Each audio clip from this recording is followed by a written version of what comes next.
Hello guys, naggawa tayo ng cordon bleu, chicken cordon bleu using chicken mince, giniling na manok. Okay, look at that.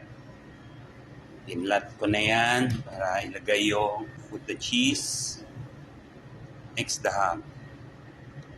Okay.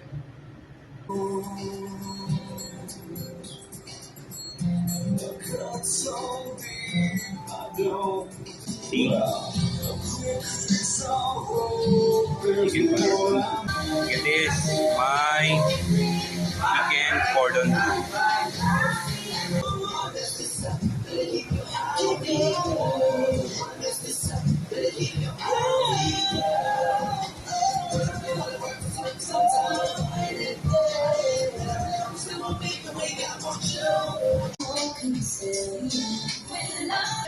Okay guys, look at that. This is my cooked chicken cordon bleu. My new style. Okay.